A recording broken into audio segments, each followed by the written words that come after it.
Hello, this is Maimuna Al-Abri. I'm going to share with you my dissertation presentation titled Exploring the Pedagogical Impact of Integrating OER in a College Course. I earned PhD in Education in Learning Technologies Design Research from George Mason University in the United States. I have also Master in Learning Technologies from Australia. I'm a Director of Educational Technology Department at Ministry of Education in Oman. I'm also a certified trainer from the Association of Talent Development from United States.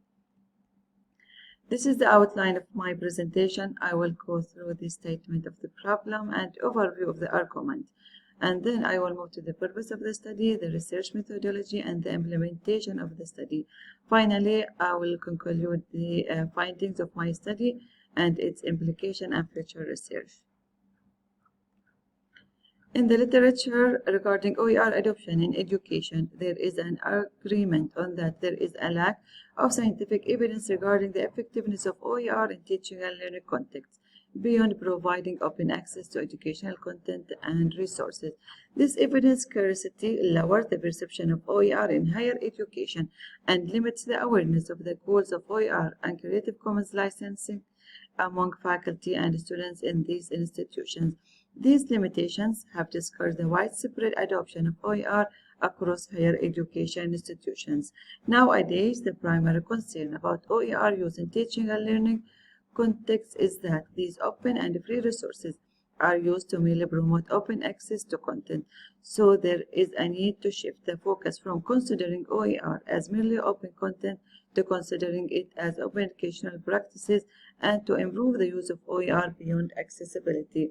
As a result, there is a need for formal guidelines for faculty to support the shift from open educational resources to open educational practices, and also it's imperative to explore the design principles that can support the innovation and open educational practices in courses in higher education.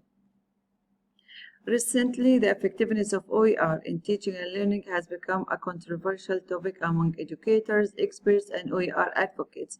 The topic of discussion among experts whether OER can contribute to change the pedagogy of a course or coexist with the current pedagogy. In general, the argument in the OER movement reside on that the focus of OER movement over the past 17 years was to provide open access to content, no matter where they live, what they look like, how much money they have. The most important thing is that those users have the agency, resources, and support to succeed in the 21st century society and economy. As a result, the principal goals of OER movement have not yet been reached. There is an argument that OER can contribute to continuous improvement in teaching and learning. Also, OER has emerged as a powerful innovation, but its future in higher education is still uncertain. OER is still a new approach that has yet to be implemented in higher education, and it's believed that OER have promising future in advancing the quality of education. However, to date, only a limited number of OER benefits have been discovered. Other potential capabilities of OER, particularly in teaching and learning, besides the sharing of knowledge and reducing the cost of textbook, have been continually debated, but not yet empirically tested. And the progress of OER movement is slow in general, and the adoption of OER is minimal due to some challenges such as the insufficient quality OER and deficiencies in remixing and repurposing OER. That is the focus of OER since its emergence has been on disseminating OER to be used in its original form, which result in its low quality. So there is a need to shift to the next phase to improve the use of OER from merely its use as resources to effective integration in teaching and learning practices. And OER has pedagogical benefits, which is unknown at this point. One consistent message among educators and practitioners is that the goals of effective teaching and learning should drive OER adoption. So there is a need to explore how can faculty engage in innovating pedagogical practices to improve the use of OER from merely resources to open educational practices. And finally, there is a lack of evidence regarding the impact of OER in teaching and learning, and to encourage faculty to adopt OER across higher education institutions OER's effectiveness in teaching and learning must be empirically tested. A recent discussion around the Hewlett's OER strategy refreshes in 2019 engendered a concern by educators and OER practitioners in that is, though they have supported the development of OER content and platform, but it's far away from reaching the effectiveness of use of OER in teaching and learning, and access to OER content alone is not enough. And the shift to integrating OER into teaching and learning practices entails developing evidence-based practices to extrapolate the new ways of how OER are situated in the pedagogy practices of a certain course and gleaned a better outcome for learners.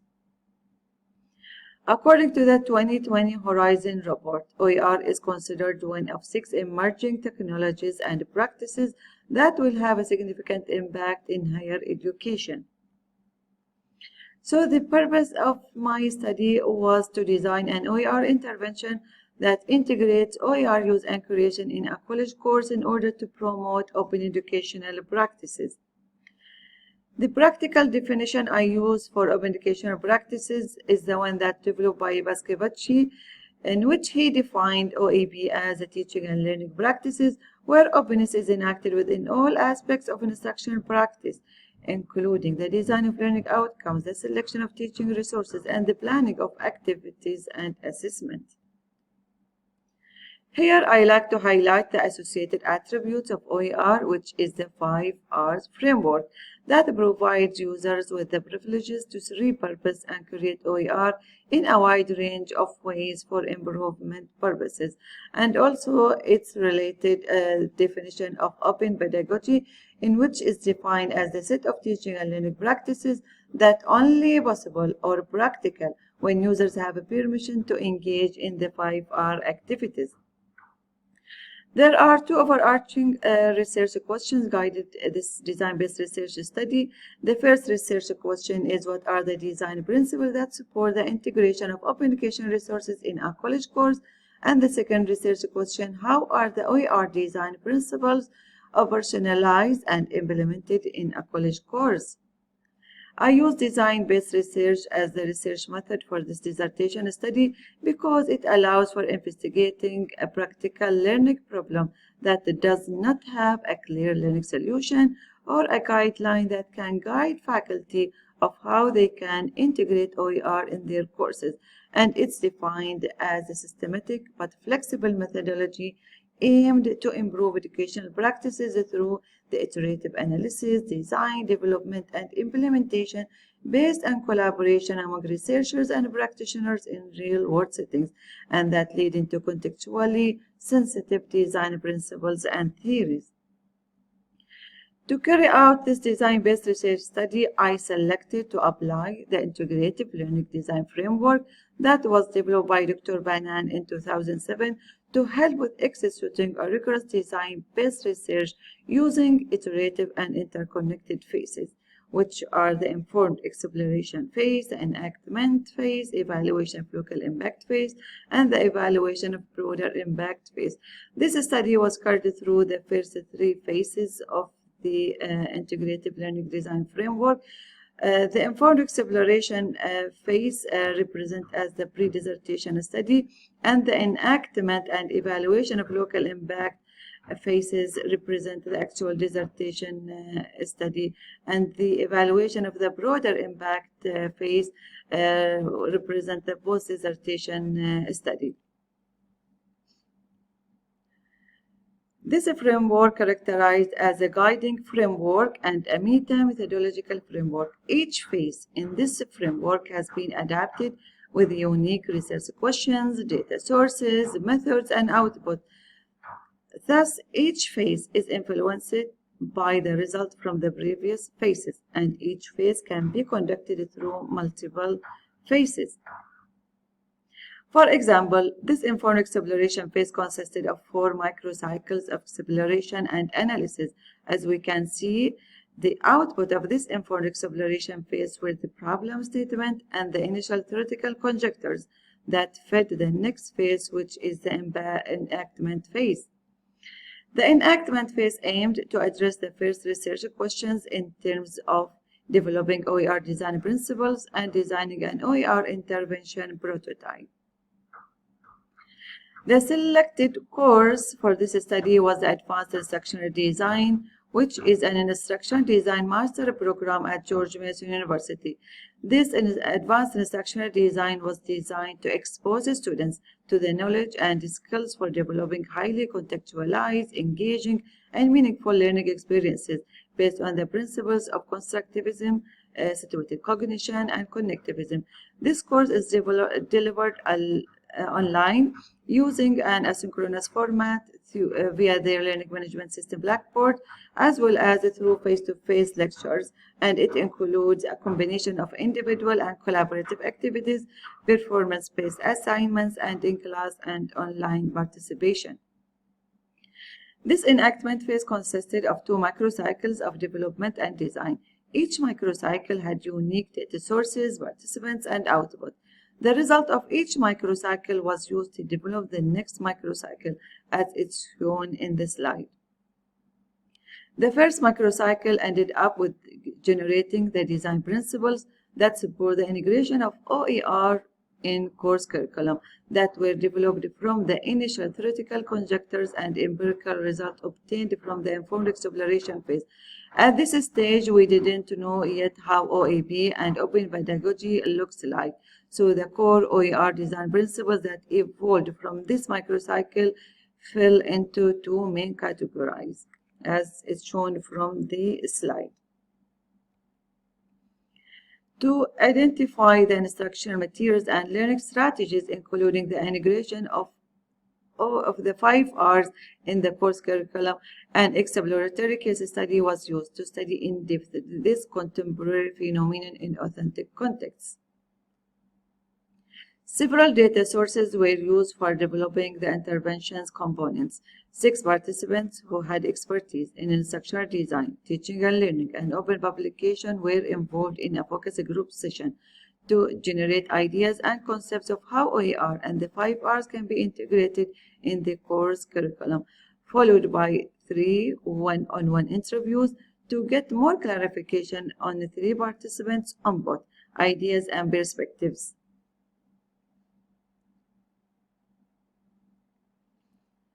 The syllabus of the instructional design, advanced instructional design, backward design models was used to guide the focus group discussion to design the course with OER integration, and also the matrix of learning architecture and OER usage and the input and empirical result from informed exploration phase were used. The output of this stage in microcycle 1 was a detailed document that describes the components of the OER intervention prototype. Then 2 OER external experts were invited to critique and commented on this detailed design document for further refining the design principles and interventions components.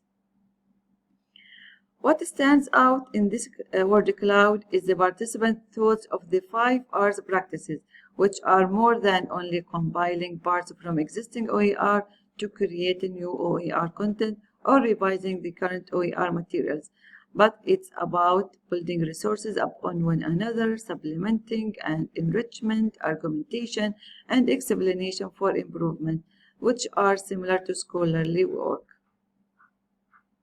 The significant findings from the data results regarding integrating the 5 R's practices in the curriculum of the advanced instructional design was the emergence of the idea of threading across the main assignments of the course, which is a constructive process of building knowledge across assignments within the course.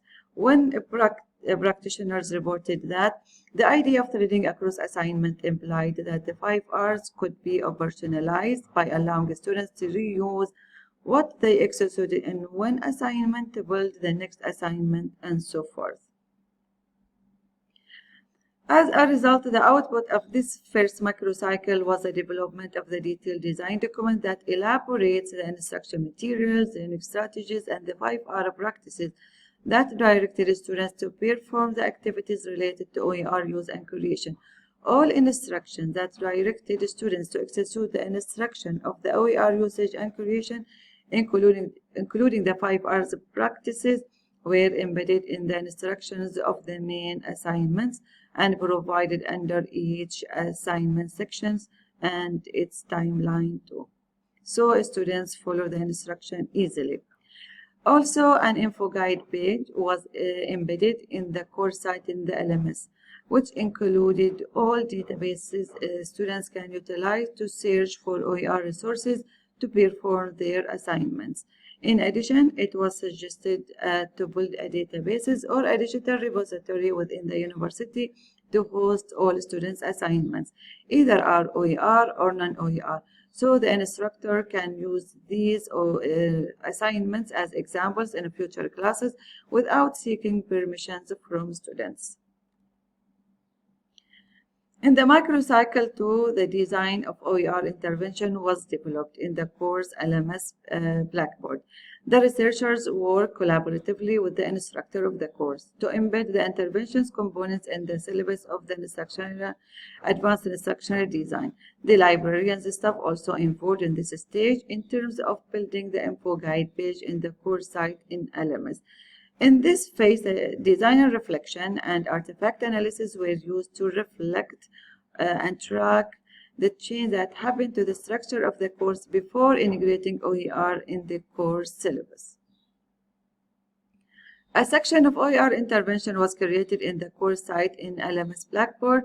This section included an overview of the intervention and introductory presentation about OER and its related concepts, as well as instructions that directed students to perform the activities related to OER and the 5 R's practices.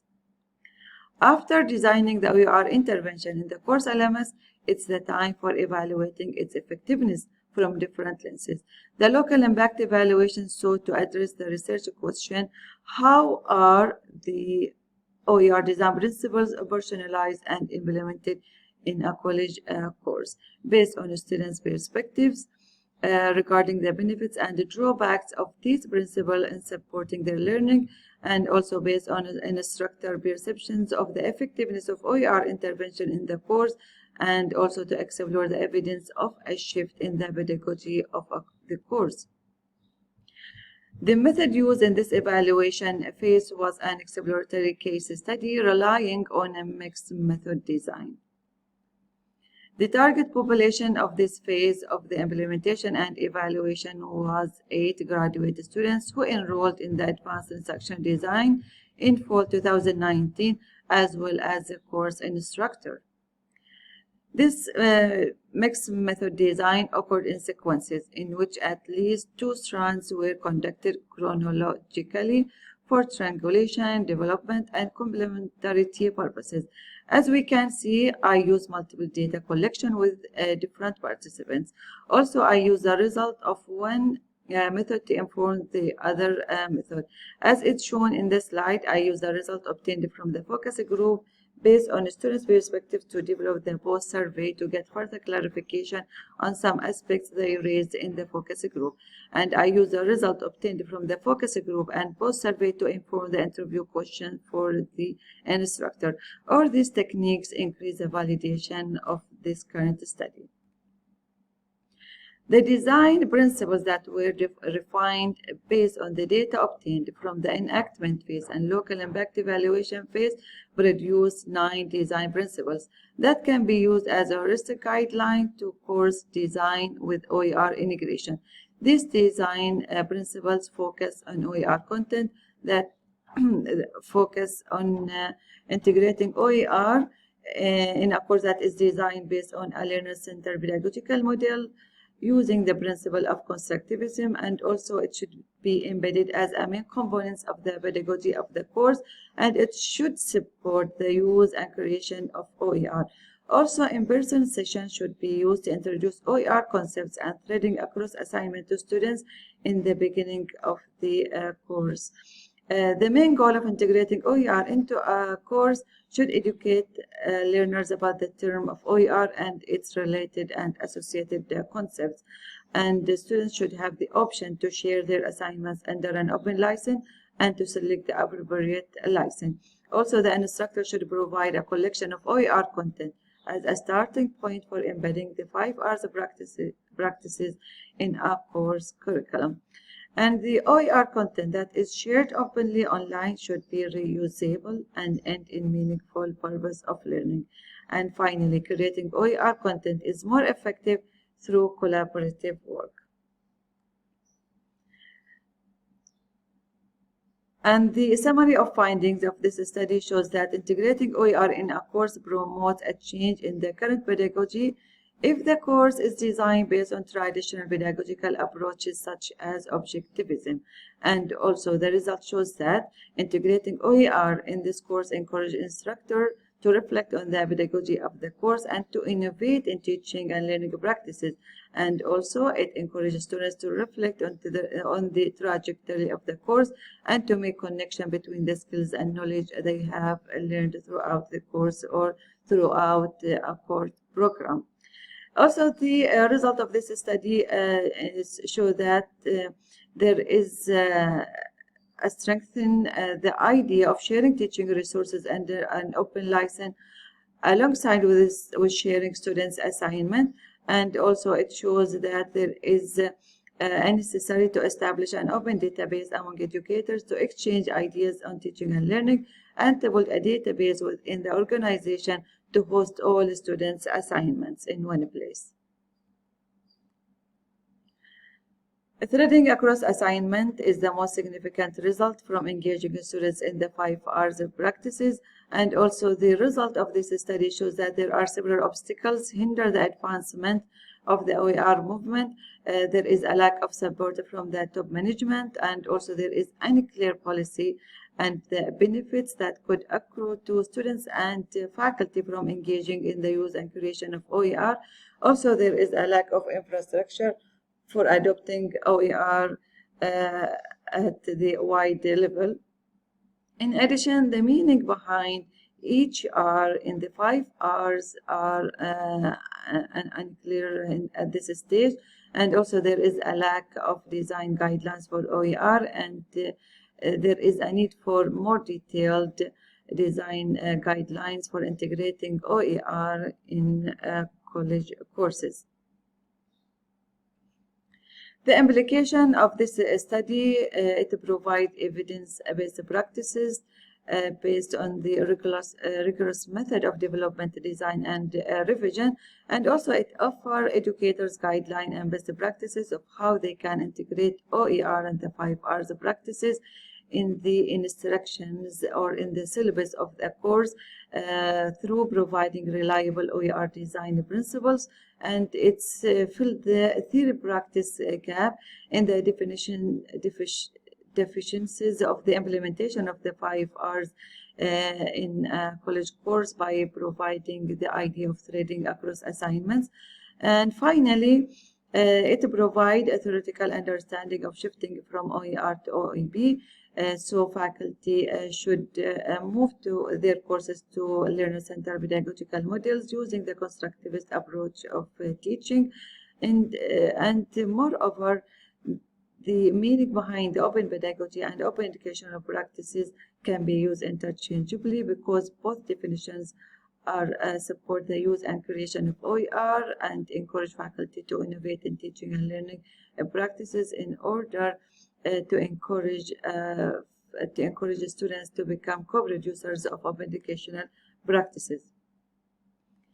What is the next step? The next step is to select different courses in different higher education institutions to test the OER intervention prototype, and there is a need also to conduct a longitudinal study across 2 years to understand the significant meaning and the intention and differences between the R's in the 5 R's framework, and to examine the effectiveness of threading across assignment as a result of employing the 5 R's practices in a college course. Also, there is a need to explore whether or not students will get out benefits from engaging in the repurposing and creating OER, and to explore the motivational factors that might encourage students to repurpose previous students' assignments and to create a new OER materials. And in addition, there is a need to conduct a research study using user experience design to design an open repository for creating a vibrant community for students and faculty to capitalize repurposing, creating, and sharing OER online under an open license. In just a few past years, the progress of OER is remarkable, and we still have much more to do. I hope my presentation is clear and understandable. If you have any question, please reach me out via LinkedIn as is shown in this slide. Thank you.